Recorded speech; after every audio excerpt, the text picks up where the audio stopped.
Okay, hi friends, thank you for joining me in today's video, and we will be doing our July garden tour. So let's get started. So here I want to start with my sweet potato here. Now I have multiple varieties and I started them in the boxes. So shortly I'll be bringing in the soil and I'll be healing the vines as they extend, and that will help to increase our potato production. So this is really all I have for the potatoes. We have a late start, but hopefully we'll have a better start next season around. So nearby the potatoes here, I have mung beans.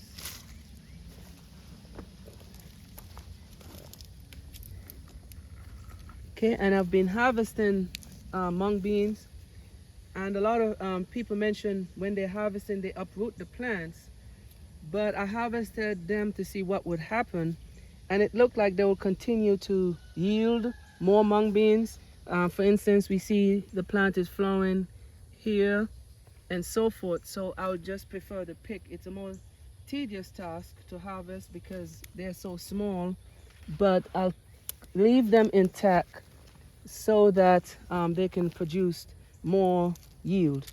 And they are also intercropped with corn here, as shown here. All right, so with the mung beans, we've had previous videos on harvesting the mung beans, but even at this stage, or even when they first start, the pods start to lighten in color, you could harvest them and they will dry in the air, right? And that will help to relieve stress from the plants during these summer heats. So that's the mung bean. Now let's make our way here, over here to the corn. This is my corn patch. And notice one thing with planting corn, they are mulched because they do love a lot of water. So I ensure that they were mulched.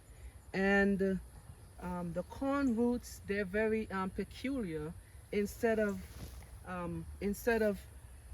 protruding downward as the plant grows, the roots protrude upwards. So you do have to dig the hole deeper so that as the roots grows upwards, they're still intact with the soil.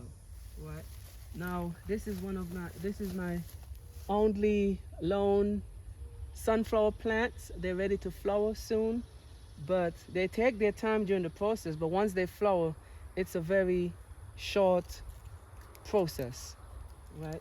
So now here we have more mung beans.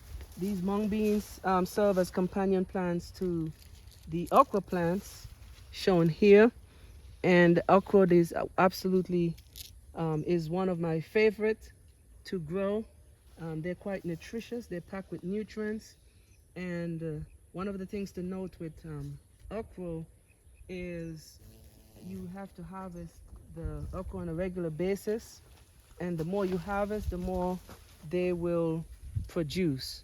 So I will be proceeding to do some harvest shortly. All right, so now we have tomatoes.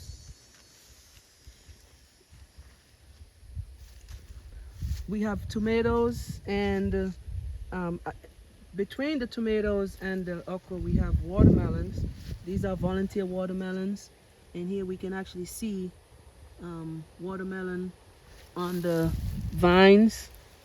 Okay, and then there's one over here also with the okra plants.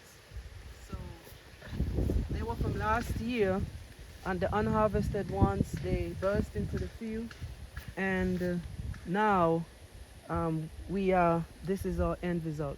So now making my way here to the tomatoes, I do need to do some retrellising because they're quite prolific, and I've been harvesting tomatoes every day.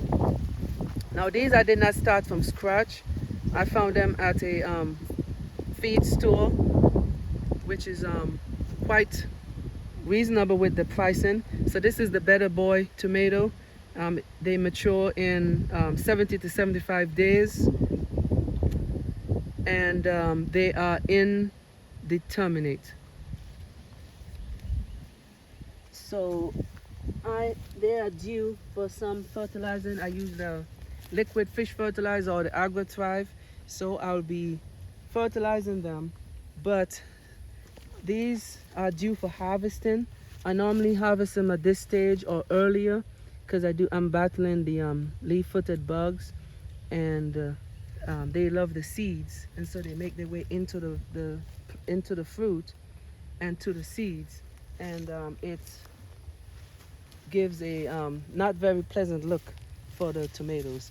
So since I'm in this location here, these are red kidney beans, and now the watermelon vines, they've made their way up into the red kidney bean patch.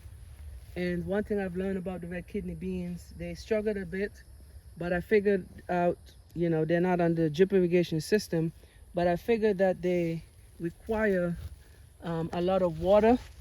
So since that, they recovered nicely and they are loaded with red kidney beans. So now we can actually see a watermelon from the volunteer plants and among them also.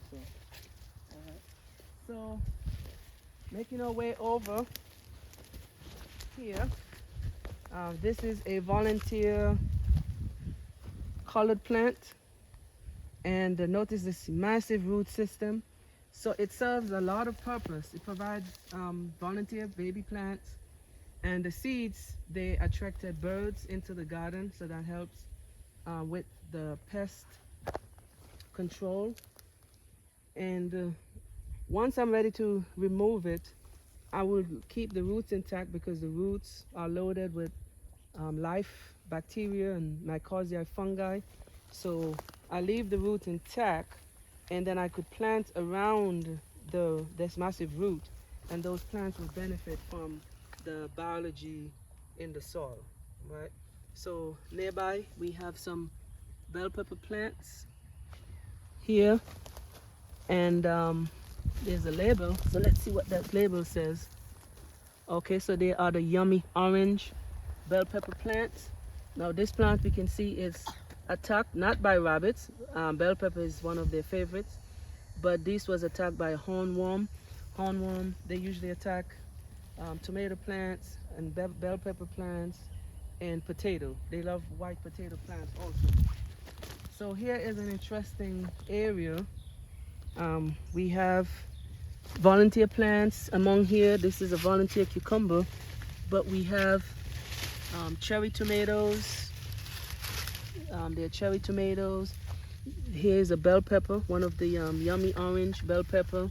There are also more mung beans in the mix.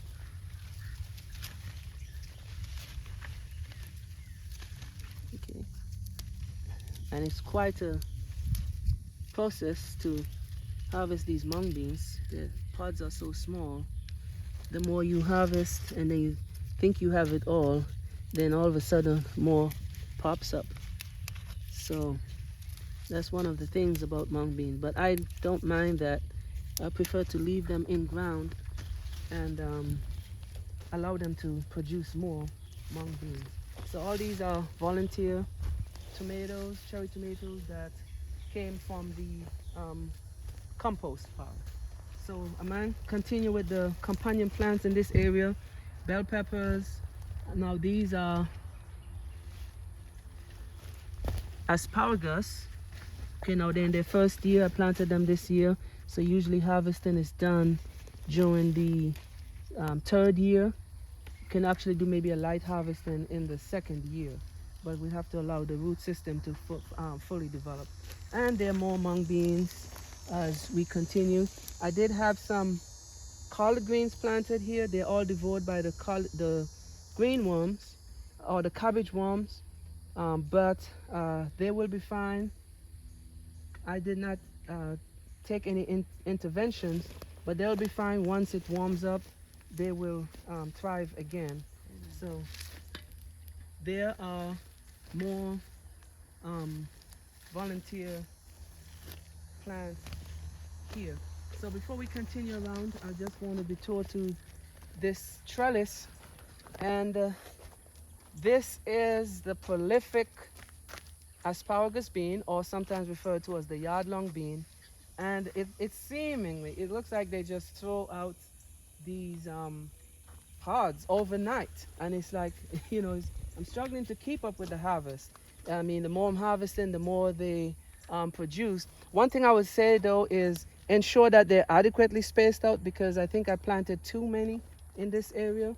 And so one of the things I had to do is to I heightened the trellis.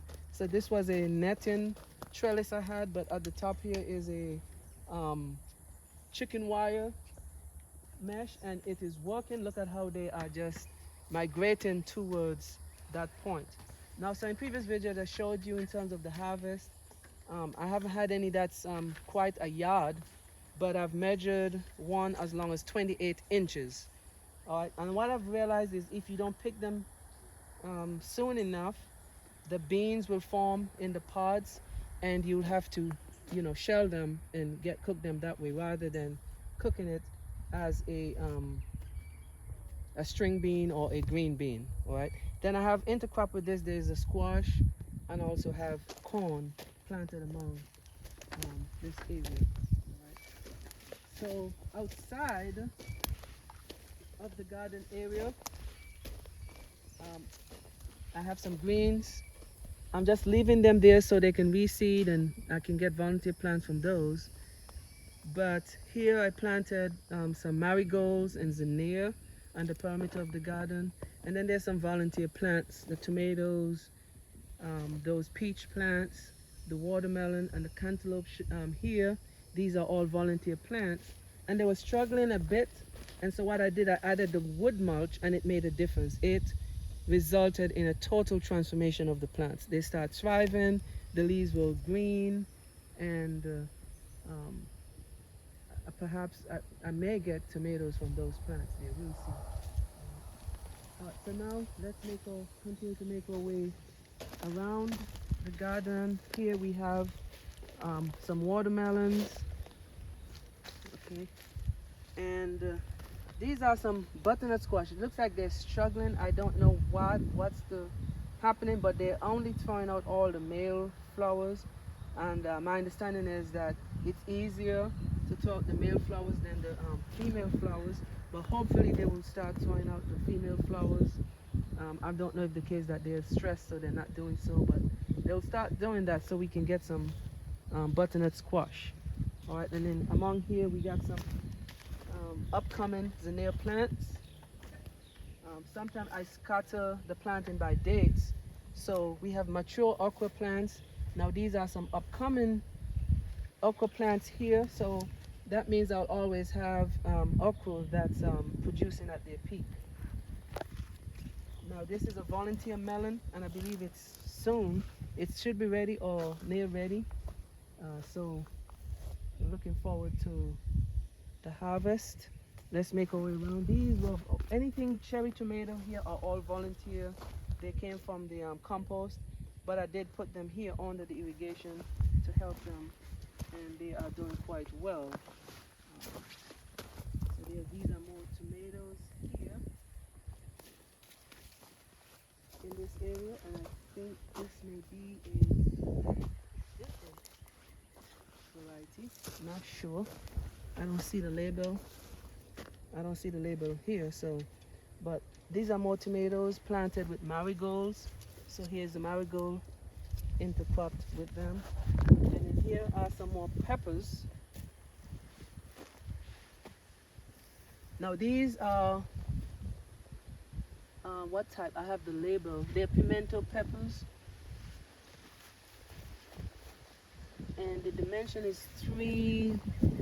At first I doubted, because my concept of pimento peppers is that they are small, but the label did say that they were 3 by 2.5 inches, so they are pimento peppers.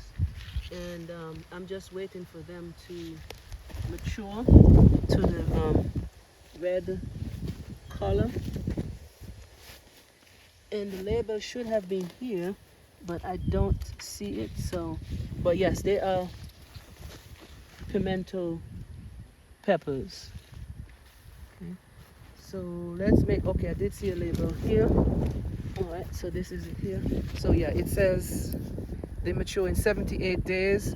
The fruit size is 3 inches by 2.5 inches.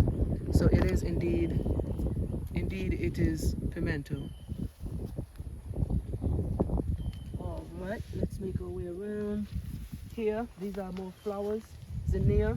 It's one of my favorite flowers in the garden because it's, they flower for a long time. I can also use them as cutting flowers and place them in the house. And they are right beside these cucumbers, which I provided them with a trellis. They did not utilize it as much, or I didn't train them as much to utilize the trellis in here. But in some other areas, they've utilized the trellis. And these are the Market More 76. They're done quite well. And the thing with cucumbers, remember, don't allow them to fruit on the plant. Now, I've missed some and found a few fruiting, but on the most part, if you leave a tremendous amount fruiting on the plant, they will um, they will start dying off. So it's important to note that. So here I have some, these are my recent plants, some okra and zucchini. So these will give me a continuation of crops. So I have 3 stages of okra. I have those that are producing, those that I showed you before, and then these are the more recent sets that I planted. So here we have more okra plants, as I mentioned. Okra is absolutely one of my favorites. And beside the okra, I have yellow squash. These are the yellow crooked neck. I have a row of the crooked neck yellow squash. All right, so if we can make our way over here, this is the end of the cucumber pile. The cucumber along the trellis. So they are utilizing the trellis over this end more than the other end, and it just takes to train them to run on the trellis. Here I have eggplant. There are 2 types of eggplant that I did not start them from scratch also. So they haven't been doing too poorly, but they could do better. And I did, and here we can see all of the zinnias. They are just doing so absolutely well and doing a good job attracting butterflies and bees. So over here, because it's 2 varieties, I separated them. So one variety is planted here. One is a Black Beauty, and the other I don't remember what it was, but I believe the Black Beauties are planted here. And then they're intercropped with basil. Okay, these are basil. And for the last row here, I have more zinnias. These are burgundy okra. All right, this is actually a burgundy okra. And we have marigolds. Okay, the hope was that there would be more marigolds. I simply sprinkled the seeds in the garden, but some perhaps did not germinate. All right. Okay, so let's make our way over to the other end. More eggplants. Okay, this eggplant is with a sorrel plant, or we call it hibiscus plant or roselle plant. And apparently the seeds I have, they were no good.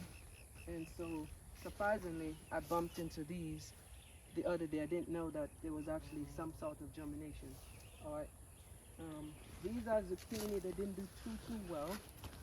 I believe they weren't directly under the irrigation, and that was a problem.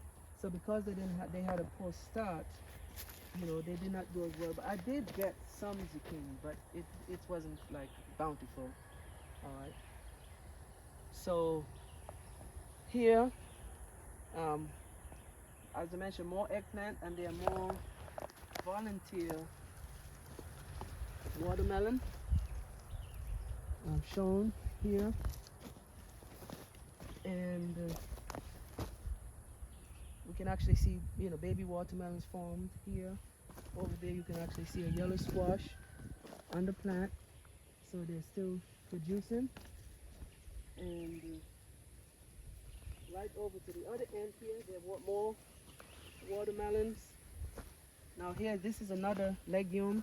I believe it's I'm not sure which one it is. But when it's harvesting time, it will reveal its identity. I'm not sure what this is. This looks like a volunteer plant, but it looks different from the others, and it's thriving. It is doing well in this July summer heat.